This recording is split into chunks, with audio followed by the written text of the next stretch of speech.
Hello students and welcome to Best Learning Classes. Today we are going to discuss the questions of the chapter number 9 of your accountancy book, that is accounting for share capital, from question number 21. So let's get started. Blue Chip Limited was registered on 1st January 2022 with a capital of 10 lakh divided into 1 lakh shares of 10 each. Okay, the company issued 42,000 shares, of which 40,000 shares were taken up by the public and rupees 1 per share was received with application. मतलब कि student हुआ क्या कि company ने issue तो 42,000 share करे पर public ने कितने लिए, सिर्फ 40,000 लिए। तो मतलब पब्लिक ने ज़्यादा किए और कंपनी ने ज़्यादा किए और पब्लिक ने कम लिए, तो ये अंडर सब्सक्रिप्शन का केस हो जाता है। जो अभी हमने ओवर सब्सक्रिप्शन पढ़ा था उसका बिल्कुल अपोजिट। ठीक है, अब 1 फरवरी में क्या हुआ, इन शेयर्स को हमने अलॉट किया। ₹2 पर share was duly received on 28 February as allotment money. हर एक चीज़ की डेट गिवन है, तो आपको जर्नल एंट्री करते हुए हर जगह डेट मेंशन करनी है। ठीक है, okay. A first call of ₹3 पर share was made on 1 March and the call money on all the shares with the exception of 100 shares were receive. Application और अलॉटमेंट पे कोई एरर नहीं हुआ, बट फर्स्ट कॉल पे 100 shares पे error हुआ है। अ फाइनल कॉल ऑफ ₹4 पर share was made on 1 June and the amount due with the exception of 400 shares was received. मतलब सिर्फ फर्स्ट और फाइनल कॉल पे एरर हुआ है, फर्स्ट कॉल पे 100 शेयर्स का, फाइनल कॉल पे 400 शेयर्स का। आपको जर्नल एंट्रीज भी पास करनी है और कैश बुक भी प्रिपेयर करनी है और साथ ही साथ में बैलेंस शीट भी बनानी है। अब देखो स्टूडेंट, इस क्वेश्चन में एक चीज़ है जो मैं आपको पहले ही क्लैरिफाई कर रही हूँ कि इस क्वेश्चन में लिखा है कि आप लोग कैश बुक की एंट्रीज पास कीजिए। साफ साफ ये नहीं लिखा है कि आप लोग कैश बुक प्रिपेयर कीजिए, राइट। तो स्टूडेंट, इस क्वेश्चन में आपके पास 2 ऑप्शन रहेंगे, या तो आप लोग ये वाली एंट्रीज सीधा जर्नल में कर दीजिए, ठीक है, या फिर आप कैश बुक भी प्रिपेयर कर सकते हैं। तो आपके पास चॉइस रहेगी, जो भी आपको सूट करता है आप लोग वो कर सकते हैं, राइट। तो मैंने आपको कैश बुक प्रिपेयर करके दिखाई है। एंट्रीज़ कोई मुश्किल तो है नहीं, तो कि अमाउंट तो मैं यहीं पे भी बता रही हूँ, तो अगर आप चाहो तो आप एंट्रीज़ भी कर सकते हो। ठीक है, तो सबसे पहले एप्लीकेशन की रिसीव की एंट्री होगी, ठीक है, वो मैंने यहाँ पे करी 1 जनवरी 2022 को। ठीक है, उन्होंने क्या बोला, एप्लीकेशन पे आपको ₹1 रिसीव हो रहे। कितने रिसीव हुए होंगे स्टूडेंट, जितना पब्लिक ने अप्लाई किया उतना ही रिसीव हुआ होगा ना सिर्फ, तो उतना ही रिसीव किया आपने एप्लीकेशन में एंट्री कर दी। और अलॉटमेंट में तो कुछ एरर भी नहीं था, है ना, तो सिंपली आपने जितना भी अमाउंट वहाँ पे क्या किया क्रेडिट, उतना यहाँ पे आके डेबिट कर दिया। ठीक है, और डेट मैंने सेम ही मेंशन करी है। अब बात आती है शेयर अलॉटमेंट की। तो अलॉटमेंट पे आपने ₹2 मंगवाए हैं, ठीक है, पूरा पैसा आपको रिसीव हुआ है। कब मंगवाए हैं आप लोगों ने, 1 जनवरी को ये शेयर अलॉट करे गए। ₹2 पर शेयर रिसीव कब हुए, 28 फरवरी को। तो रिसीवमेंट कब हुआ है अलॉटमेंट मनी का, 28 फरवरी को। 40,000 शेयर्स पे ₹2 पूरे रिसीव हो गए, कुछ भी एरर नहीं था। डेट का खास ध्यान रखना है स्टूडेंट। देखिए 1 फरवरी को, ठीक है, 1 फरवरी को कंपनी ने अलॉट कर दी है, बट रिसीव हमें बेशक 28 फरवरी को हुए हैं, तो डेट यहाँ पे यही आएगी। बाकी शेयर अलॉटमेंट को अब आप लोगों ने पहले ड्यू करना है एंड देन रिसीव की एंट्री होगी, राइट। अब ऐसे ही देखिए, पहले मैंने शेयर फर्स्ट कॉल को ड्यू कर दिया, ठीक है, 1 मार्च को। ओके, अमाउंट क्या था, ₹3, ठीक है, वो पहले मैंने ड्यू कर दिया। फिर उसमें मेरे को एरर दिखा, कितने पे बोला उन्होंने, 100 पे, कि 100 शेयर्स पे फर्स्ट कॉल रिसीव नहीं हुई है। तो फर्स्ट कॉल पे आप ₹3 मंगवा रहे थे। देखो जो 100 शेयर वाला था ना, इसने एप्लीकेशन और अलॉटमेंट तो दे दी, इसने कौन सी कॉल नहीं दी, फर्स्ट कॉल नहीं दी, तो सिर्फ कितने रुपीज़ नहीं दिए, ₹3 ने दिए। इस तरीके से समझिए, तो आने इतने चाहिए थे बट इतने कम आए हैं, राइट। तो स्टूडेंट मतलब कि देखिए, शेयर फर्स्ट कॉल में डायरेक्टली 40,000 को 3 से मल्टीप्लाई नहीं किया जाएगा।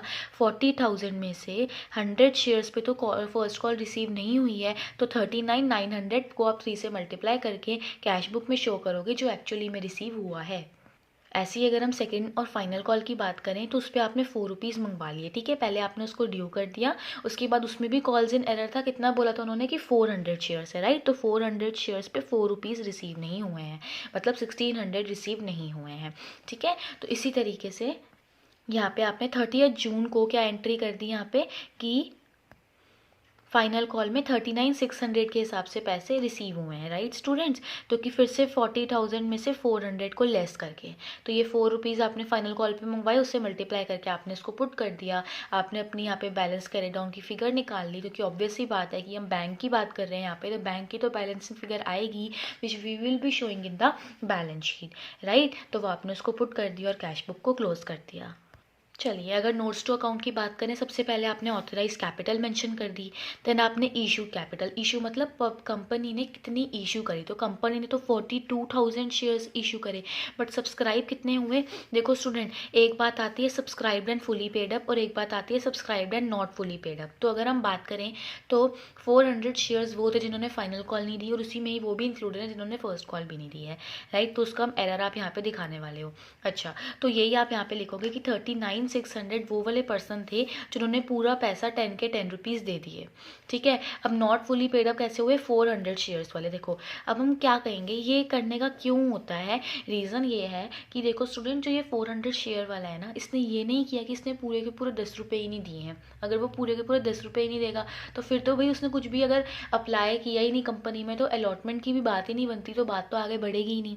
ऐसा नहीं है, उसने आपको एप्लीकेशन भी दे दी और अलॉटमेंट भी दे दी, बस वो कहाँ पे आके रुक गया, फर्स्ट और फाइनल कॉल पे आके रुक गया। तो उस चीज़ के लिए हम यहाँ पे इसको अलग से बाइफर्केट करके दिखाते हैं, ठीक है। तो 400 शेयर्स पे 10 रुपीज़ के हिसाब से 4,000 उसे हमें देने थे, बट दिए उसने 2100 ही हैं, क्योंकि 300 रुपीज़ वो फर्स्ट कॉल पे उसने नहीं दिए और 1600 रुपीज़ उसने फाइनल कॉल पे नहीं दिए। तो अल्टीमेटली हमें उससे 2100 जो है वो रिसीव हुए हैं। तो ये जो है आपने पहले लिख दिए, मेंशन कर दिया, जो टोटली पहले रिसीव हो गए, और उसके बाद जिसने नहीं दिए पर उसने इतने दिए हैं, राइट। तो ये अब मिला के ये हो गया। तो स्टूडेंट, ये जो आया आपके पास अमाउंट, यही तो कैश एंड कैश इक्विवेलेंट में भी तो आया ना आप लोगों के पास। तो कि जितना कंपनी ने इशू किया, ठीक है, उससे कम आया, पर पब्लिक ने जितना सब्सक्राइब किया, वो जितना भी पैसा आया वो सारा का सारा कैश एट बैंक में आया। और अगर आप ध्यान दें तो यही वो अमाउंट है जो कि आपका वहाँ पे भी शो हो रहा था कैश बुक में भी। तो आप लोग ये चीज़ हर बार नोटिस करते होंगे कि सब्सक्राइब कैपिटल का टोटल का अमाउंट कैश बुक के अमाउंट से मैच करता है, ठीक है। तो देखो यही चीज़ हमने बैलेंस शीट में भी शो कर दी कि शेयर होल्डर फंड्स में शेयर कैपिटल में फर्स्ट नंबर पे आपने वहाँ पे सब्सक्राइब कैपिटल में ये अमाउंट निकाला, and cash and cash equivalent 2 number पे आपने निकाला, और बैलेंस शीट खत्म हो गई। क्वेश्चन नंबर 22 देखिए, ऑथराइज कैपिटल आपको गिवन है, ठीक है, कितने कितने शेयर्स में और कितने रुपीज़ ईच में डिवाइडेड है वो भी आपको गिवन है। कंपनी ने क्या किया, इशू कितने किए हैं, 8 लाख किए हैं, ठीक है। अमाउंट कैसे रिसीव हुआ, 2 एप्लीकेशन पे, 6 अलॉटमेंट पे, इंक्लूडिंग प्रीमियम, मतलब इसके अंदर प्रीमियम इंक्लूडेड है, ठीक है। तो वो आप लोग देखेंगे, फर्स्ट कॉल पे 2 रुपीज़ रिसीव हुए और फाइनल कॉल पे आपको बैलेंस रिसीव हुआ है। पब्लिक ने 7,80,000 शेयर्स के लिए अप्लाई किया। अगेन वही बात आई स्टूडेंट, अंडर सब्सक्रिप्शन का केस हुआ, कंपनी ने इशू तो ज़्यादा किए पर आगे से पब्लिक ने अप्लाई कम किए हैं। सारा पैसा रिसीव हुआ, इस पर कुछ भी एरर नहीं है। आपको बैलेंस शीट भी बनानी है और नोट्स टू अकाउंट भी बनाने हैं। चलिए पहले नोट्स टू अकाउंट देख लीजिए। देखिए ये सारी चीज़ें आपको क्वेश्चन में ऑलरेडी गिवन थी। ऑथराइज कैपिटल की कितना कंपनी ने इशू किया, 8 लाख शेयर्स पे 10 रुपीज़ के हिसाब से किया, वो आपने लिख दिया। पब्लिक ने कितना सब्सक्राइब किया स्टूडेंट, 7,80,000 शेयर्स के लिए किया, वो आपने लिख दिया। क्या मुझे subscribe and not fully paid up लिखने की ज़रूरत है, नहीं है, क्योंकि सारा पैसा रिसीव हो गया है, ठीक है। देन रिजर्व्स एंड सरप्लस में मैंने 2 रुपीज़ लिखे, क्यों, क्योंकि प्रीमियम पे 20% मंगवाया गया है। तो स्टूडेंट 10 रुपीज़ पे 20% का प्रीमियम हो गया। तो अगर हम 0 से 0 0 से 0 कैंसिल करें तो कितने रुपीज़ का प्रीमियम हो गया, 2 रुपीज़ का। तो 2 रुपीज़ का प्रीमियम आ गया। कितने शेयर्स पे आप लोगों के पास प्रीमियम आएगा, जितने शेयर पब्लिक सब्सक्राइब कर रही है उतने पे ही आएगा, तो वो आपने यहाँ पे मेंशन कर दिया। तो आपके पास कैश एंड कैश इक्विवेलेंट में कितना पैसा रिसीव हो गया, 120 रुपीज़ के हिसाब से रिसीव हो गया। कैसे आया 120, इसमें आप प्रीमियम का अमाउंट भी इंक्लूड करके फिर लिखोगे। सॉरी स्टूडेंट्स, यहाँ 120 नहीं 12 आएगा, ठीक है। दैट इज़ 10 + 2, 10 हो गई आप लोगों की फेस वैल्यू, ठीक है। और 2 रुपीज़ का क्या हो गया, प्रीमियम हो गया। मैंने 100 लेके लिख दिया होगा। तो बस अब तो ये तो हमारा सिंपल फॉर्मेट है जो फॉलो होता है, ठीक है। शेयर होल्डर फंड 1 नंबर से आ गया, सब्सक्राइब कैपिटल से, reserve and surplus 2nd number पे आ गया, सिक्योरिटी प्रीमियम रिजर्व, ठीक है, एंड कैश इक्विवेलेंट आपने 3rd नंबर पे मेंशन कर दिया। तो देखो बैलेंस शीट ना हमें बिल्कुल नीट एंड क्लीन रखनी होती है। अगर हम यहाँ पे भी हर चीज़ वो मेंशन करेंगे इन ब्रैकेट तो वो अच्छा नहीं लगेगा। तो इसलिए हम लोग नोट्स टू अकाउंट बना देते हैं कि जाइए और नोट नंबर ये वाला रेफर कर लीजिए और देख लीजिए कि अमाउंट किस तरीके से आया है। क्वेश्चन नंबर 23 देखिए, Ghosh limited made the second and final call on at 50,000 equity shares at the rate 2 per share on 1st January 2016. Okay, the entire amount was received on 15 January except on 100 shares allotted to Venkat. Pass necessary journal entries for the call money due and received by opening calls and error account. ठीक है, इस बार हमें calls and error open करना है। तो देखिए student, उसने हमें क्या बोला कि पहले उसने इक्विटी शेयर्स पे सेकंड और फाइनल कॉल मंगवाई। ठीक है, कितने शेयर्स पे मंगवाई? 50,000 शेयर्स पे मंगवाई। ठीक है, कितने रुपीज़ मंगवाए? 2 रुपीज़ उसने मंगवाए, जो कर दिया आपने। अब रिसीवमेंट पे टाइम पे क्या हुआ कि 100 शेयर जो हमने वेंकट को दिए थे उसने हमें पैसा नहीं दिया, तो 100 शेयर पे उसने 2 रुपीज़ नहीं दिए ना, सेकंड और फाइनल कॉल वाले। ठीक है, तो 4900 अब यहाँ पे शेयर्स बचे, कैसे आए? 50,000 में से 100 वाले रिसीव नहीं हुए, बट बाकी 49,900 पे पूरा पैसा आया है। ठीक है, 2 रुपीज़ डेट इज। तो इक्विटी शेयर फाइनल कॉल में आपने ये जो पूरा अमाउंट था इसको बाइफरकेट करके दिखा दिया कि ये रिसीव हो गया और ये कॉल्स इन एरर में चला गया। क्वेश्चन नंबर 24 देखिए, Amit limited was registered with a capital of 5 lakh in shares of 10 each and issued 20,000 such shares at a premium of 2 per share payable as 2 on application, 5 on allotment including premium, 2 per share on first call, made 3 months later. Okay. All the money payable on application and allotment was duly received, but when the first call was made, one shareholder paid the entire balance on his holding of 300 shares and another shareholder holding 1,000 shares failed to pay the first call money. देखो student, हुआ क्या? Application allotment में कुछ नहीं रहेगा, simple है, ना ही कुछ कॉल्स इन एरर हुआ, ना ही कुछ कॉल्स इन एडवांस हुआ। एक शेयर होल्डर था जिसने क्या किया, उसके पास 300 शेयर्स थे, उसने क्या किया, फर्स्ट कॉल के टाइम पे ही ना सेकंड कॉल का भी पैसा दे दिया, तो कॉल्स इन एडवांस हो गया। एक दूसरा शेयर होल्डर था जिसके पास 1,000 शेयर्स थे, उसने 1,000 रुपीज़ पे फर्स्ट कॉल पे नहीं की, तो कॉल्स इन एरर भी हो गया। तो फर्स्ट कॉल पे दोनों चीज़ें आ गई, कॉल्स इन एरर भी आ गया और कॉल्स इन एडवांस भी आ गया। ठीक है, आपको जर्नल एंट्रीज भी करनी है और वो कंपनी के बैलेंस शीट में किस तरीके से शो होगा ये भी बताना है। तो देखिए, सबसे पहले हम एप्लीकेशन की रिसीविंग की एंट्री करेंगे। तो 20,000 शेयर्स पे 2 रुपीज़ आपने किस पे मंगवा लिए? एप्लीकेशन पे मंगवा लिए, तो वो आपने पुट कर दिया। ठीक है, अच्छा, तो इतने रुपीज़ आ गए। अब जितना आपने यहाँ पे क्रेडिट किया उतने से यहाँ पे आके डेबिट करोगे। इसमें तो कुछ भी एरर या एडवांस तो था ही नहीं, तो सिंपल एंट्री होगी। अलॉटमेंट पे गए। ठीक है, अलॉटमेंट पे बस एक ही चीज़ है कि सिक्योरिटी प्रीमियम अलग से खुलता है, जो कि स्टूडेंट हम इतनी बार बैलेंस शीट बना चुके हैं, तो उसमें आप देख चुके होंगे कि शेयर कैपिटल अलग से दिख रहा होता है और रिजर्व्स एंड सरप्लस के हेड में सिक्योरिटी प्रीमियम रिजर्व अलग से दिख रहा होता है। तो ऑब्वियस ही बात है कि हमें एंट्रीज में भी तो अलग ही दिखाना है ना। ठीक है, अच्छा, तो देखो 5 रुपीज़ टोटल थे, उसी के अंदर ही प्रीमियम भी इंक्लूडेड था, तो 2 रुपीज़ का प्रीमियम उसी के अंदर इंक्लूड हो गया, वो आपने सिक्योरिटी प्रीमियम रिजर्व में डाल दिया, और 3 रुपीज़ की फेस वैल्यू बची थी उसे शेयर कैपिटल अकाउंट के अंदर आपने ट्रांसफ़र कर दिया, और बैंक में पूरा पैसा अलॉटमेंट पे रिसीव हुआ, ना ही कुछ कॉल्स इन एरर और ना ही कुछ कॉल्स इन एडवांस। अब फर्स्ट कॉल के टाइम पे देखो क्या हुआ, पहले आप सिंपल अपना फर्स्ट कॉल ड्यू कर दो 2 रुपीज़ के हिसाब से। हुआ क्या, जब हम गए, देखो शेयर कैपिटल में स्टूडेंट हमेशा उतना ही अमाउंट चला जाता है, उसको अब हम बाइफरकेट करते हैं कि कैसे कैसे रिसीव हुआ। तो कुछ आपके पास कॉल्स इन एडवांस आया, किस तरीके से आया, जो 300 शेयर्स वाला था उसने आपको सेकेंड कॉल पे भी पैसा दे दिया है। ठीक है, ओके, तो वही आप यहाँ पे भी लिखेंगे।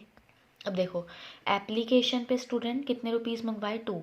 अलॉटमेंट पे इन टोटल 5 मंगवाए, जैसे 10 + 2 चल रहा है ना यहाँ पे, तो 5 उसने अलॉटमेंट पे मंगवा लिए। देन अगर हम फर्स्ट कॉल पे जाएँ तो कितने रुपीज़ मंगवा लिए? 2 रुपीज़ मंगवा लिए। कितना हो गया टोटल? 5, 6, 7, 8, 9। ठीक है, और ये वैसे क्या है इन टोटल? 12 में से 9 तो हो गए, तो 3 जो ये बचा ये कब मंगवाया है? सेकेंड कॉल पे मंगवाया ये 3 रुपीज़। ठीक है, तो उस चीज़ के लिए मैं बता रही हूँ कि 300 शेयर पे उसने 3 रुपीज़ एडवांस में लिए हैं, तो ये 3 कहाँ से आए? सेकेंड कॉल वाला पैसा है ये। ठीक है, ये उसने एडवांस में दे दिया। एरर में क्या हुआ, 1000 शेयर्स वाले ने फर्स्ट कॉल पे नहीं की, फर्स्ट कॉल पे आप 2 रुपीज़ मंगवा रहे हो, वो उसने पे नहीं किए, तो रिसीव कितना हो गया? ये टोटल हो गया। तो क्या अब इस रिसीव में ये एडवांस वाला भी रिसीव हो रहा है ना, तो वो भी इसके अंदर यहाँ पे इंक्लूड होगा, राइट। अब देखिए स्टूडेंट, ऑथराइज कैपिटल तो सिंपली हमें क्वेश्चन में मेंशन है 50,000 इक्विटी शेयर्स। ठीक है, वो आपने यहाँ पे मेंशन कर दिया @10 ईच। इशूड कैपिटल में 20,000 शेयर्स इशू करे हैं, वो आ गया।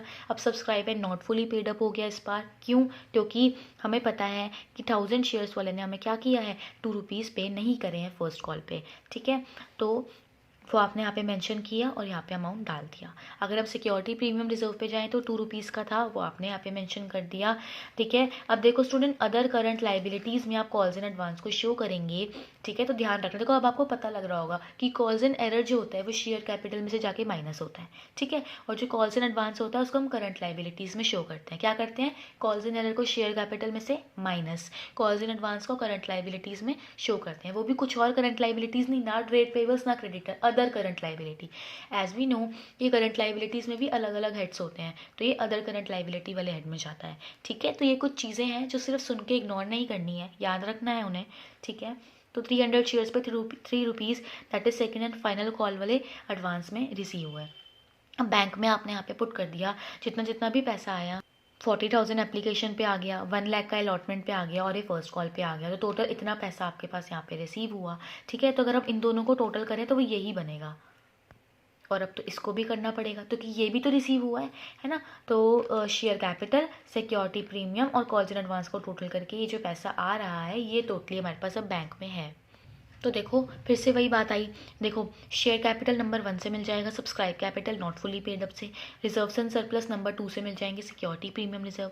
अब देखो करंट लाइबिलिटीज़ में, अदर करंट लाइबिलिटीज़ में अगर आप जानना चाहते हैं कि क्या है तो 3 नोट नंबर रेफर करिए, आपको जाके पता लग जाएगा ये अमाउंट कॉल्स इन एडवांस से आया है। फिर मैंने कैश एंड कैश इक्विवेलेंट में फ़ोन नंबर पे शो कर दिया कि बैंक में कितना पैसा है। क्वेश्चन नंबर 25 देखिए, Prem industries limited made the first call of ₹2 per share on 1 lakh equity shares on 1st March 2021. Ashok, a shareholder holding 800 shares, paid the second and final call amount along with the first call money. तो ये भी तो calls in advance हो गया ना। उसने क्या किया, फर्स्ट कॉल के साथ ही सेकंड और फाइनल कॉल का भी पैसा दे दिया। ठीक है, और सेकंड और फाइनल कॉल कितने रुपीज़ की है वो आपको बता दिया, आपको एंट्रीज करनी है। तो देखो स्टूडेंट हुआ क्या, फर्स्ट कॉल पे सबसे पहले आपने 1 लाख शेयर्स आपको गिवन थे, उस पर 2 रुपीज़ आपने मंगवा लिए, तो वो आया, आपने ड्यू कर दिया। ठीक है, फिर बैंक में क्या हुआ, आपको कॉल्स इन एडवांस मिल गया क्योंकि अशोक एक शेयर होल्डर था जिसके पास ना 800 शेयर्स थे, उसने आपको सेकेंड और फाइनल कॉल भी साथ में ही पे कर दी। तो बैंक में जितना एक्स्ट्रा आया वो हम शो करने के लिए कॉल्स इन एडवांस अकाउंट बना लेते हैं और ये हमारी लाइबिलिटी होती है। ठीक है, ओके। उसके बाद शेयर सेकेंड और फाइनल कॉल पे अगर हम जाएँ तो कितने रुपीज़ आप लोगों ने रिसीव करने थे, 3 रुपीज़। तो 1 लाख शेयर्स पे 3 रुपीज़ इस पे रिसीव होने थे, वो आपने यहाँ पे मेंशन कर दिया। देन बैंक में इस पर आप क्या करोगे, देखो सेकंड और फाइनल कॉल में आपने लिखा, अब आप क्या करोगे ना, इसमें लिख दो कि कॉल्स इन एडवांस पे इतना रिसीव हो गया, बाकी बैंक में रिसीव हो गया, तो इन टोटल रिसीव हो गया, कुछ भी एरर नहीं रहा है। ठीक है, तो कॉल्स इन एडवांस अकाउंट पहले यहाँ पे देखो क्या हुआ, क्रेडिट, यहाँ आके डेबिट हो गया, तो खत्म हो गया। ठीक है, 26 क्वेश्चन देखिए, Usha limited was formed with a capital of 10 lakh divided into shares of 100 each. It offered 90% shares to public for subscription. Okay. The amount were payable as 40% on application, 20% on allotment, and the balance on first and final call. Applicants paid 3,60,000 on application, rupees 1,69,000 on allotment, and call अभी की ही नहीं है। ठीक है, आपको क्या क्या करना है, authorise capital, issued capital, subscribe capital, called up capital, paid up capital और कॉल्स इन एरर को फाइंड आउट करना है। तो देखिए मैंने आपको करके दिखाया है स्टूडेंट। देखिए ऑथराइज कैपिटल सबसे पहले तो 10,000 शेयर्स पे 100 ईच आप लोगों को रिसीव हुआ, ऑथराइज कैपिटल आपने मेंशन कर दिया। देन अगर हम इशूड कैपिटल की बात करें तो 90% स्टूडेंट, 90% बोला ना क्वेश्चन में, तो 90% निकाल दो, ये हो गया। सिंपल जो लैंग्वेज लिखी है उसी के हिसाब से करिए, ईजी रहेगा आप लोगों के लिए। सब्सक्राइब कितना हुआ वो भी आप लोगों ने यहाँ पे मेंशन कर दिया। देखो लिखा हुआ है कि ऑफर्ड पब्लिक फॉर सब्सक्रिप्शन, तो जितना इशूड था उतना ही सब्सक्राइब है। कॉल्ड अप कितना हुआ स्टूडेंट, उन्होंने ये क्या बोला है कि स्टूडेंट देखो कॉल्ड अप और पेड अप, राइट। तो देखो 40% ऑन एप्लीकेशन और 20% अलॉटमेंट आपने अभी मंगवाया है, तो ये कॉल किया है अभी, तो कॉल ही आपने अभी 60 पर शेयर किया है, क्योंकि फर्स्ट कॉल तो अभी आपने बनाई ही नहीं है। ठीक है, और अगर फाइनल कॉल भी है तो वो भी अभी मंगवाई नहीं है। ठीक है, तो अभी मैंने 9,000 शेयर्स पे सिर्फ 60 रुपीज़ ही मंगवाए हैं। ठीक है, अगर अब मैं पेड अप कैपिटल की बात करूँ तो मुझे एप्लीकेशन पे इतना रिसीव हुआ है, मुझे अलॉटमेंट पे इतना रिसीव हुआ है। अब देखो स्टूडेंट ये क्या है ना, थोड़ा लॉजिकली सोचिए। देखिए उन्होंने क्या किया, आपको डायरेक्टली ये नहीं बताया कि इतना एरर हो गया, ये वाला शेयर होल्डर था इसने ये पैसा नहीं दिया, नहीं, उन्होंने आपको बोला कि एप्लीकेशन पे 3,60,000 रिसीव हो गए और अलॉटमेंट पे 1,69,000 रिसीव हो गए। मुझे पता है कि मेरे 9,000 शेयर्स हैं, 9,000 शेयर्स पे मुझे 40% के हिसाब से एप्लीकेशन पे पैसा रिसीव होना था। ये बात मुझे क्लियर है। ठीक है, मतलब मुझे 40 रुपीज़ रिसीव होने थे, तो मुझे 3,60,000 रुपीज़ एप्लीकेशन पे आने थे। क्या आए हैं? हाँ आए हैं, मतलब एप्लीकेशन पे कुछ भी एरर नहीं है। ठीक है, अगर अलॉटमेंट पे जाएँ तो अलॉटमेंट में 20% रिसीव होने थे। तो स्टूडेंट देखिए, मैंने यहाँ पे आपको लिख के भी दिखाया है कि 9,000 रुपीज़ पे 20 रुपीज़ रिसीव होने थे और अलॉटमेंट पे पैसा सिर्फ 1,69,000 ही आया है, तो एरर आपके पास निकल तो गया 11,000 का, राइट। तो इस तरीके से एरर पता लगा, कुछ भी यूज़ हुआ, लॉजिक ओनली। तो ये हो गया पेड अप। तो कॉल्ड अप जो हमने मंगवाया, पेड अप जो कंपनी ने पे किया, कॉल्स इन एरर जो पे करते हुए पब्लिक ने आप लोगों को नहीं दिया, वो एरर में चला गया। 27 question, last question for this video. 2,000 equity shares of ₹10 each were issued to Moon Limited, from whom assets of 25,000 were acquired. Okay. देखो स्टूडेंट, लॉजिकली समझो, आपने उससे क्या लिया है? एसेट्स लिए हैं। एसेट्स आपकी फॉर्म में आ रहे हैं, तो एसेट अगर बढ़ते हैं तो वो डेबिट होते हैं, तो मैंने डेबिट कर दिया। मैंने मून लिमिटेड से लिया, तो मुझे अब उसे पैसा देना पड़ेगा, तो फिलहाल वो मेरा क्या बन गया? क्रेडिटर बन गया। तो मैंने उसको क्रेडिट साइड में लिख के लाइबिलिटी बना लिया। बाकी क्या आ गया? Capital reserve. ये गलती मत कीजिएगा यहाँ पे सिक्योरिटी प्रीमियम रिजर्व लिखने की, क्योंकि स्टूडेंट क्वेश्चन में हमें मेंशन ही नहीं है ना। देखो, हर एक क्वेश्चन में हमें मेंशन नहीं होता कि @ पर शेयर प्रीमियम, राइट। तो ऐसा कुछ भी मेंशन नहीं है, तो हम इसमें ये नहीं मान सकते हैं कि ये वाले शेयर्स प्रीमियम पे हुए हैं इशू। तो कि अगर अभी आप मान लोगी तो पेपर में गलती करके आ सकते हो। तो मैंने यहाँ पे खास करके ये पॉइंट आपको बता दिया कि मैं यहाँ पे बिल्कुल भी नहीं मान रही हूँ कि सिक्योरिटी प्रीमियम रिजर्व है, क्योंकि क्वेश्चन में कहीं पे भी मेंशन नहीं है। ठीक है, हिंट भी नहीं दिया हुआ है इस चीज़ का। ओके, वो बोल रहे हैं आपने 2,000 shares @ 10 each equity share capital के थ्रू इशू करे हैं, तो 2,000 शेयर मैंने @ 10 ईच इशू कर दिए। इसको पहले मैंने लाइबिलिटी बनाया, मैंने ख़त्म कर दिया। सिंपल, कुछ भी मैंने करा ही नहीं कि सिक्योरिटी प्रीमियम रिजर्व लेके आऊँ नहीं करूँ, क्योंकि मुझे कुछ भी क्वेश्चन में गिवन ही ऐसा नहीं था, right. So that's it for this video students. I hope आपको ये क्वेश्चन अच्छे से समझ में आ गए होंगे। And still if you have any doubt, you can ask me in comment section. And if you find this video useful, then please like, share and subscribe my channel.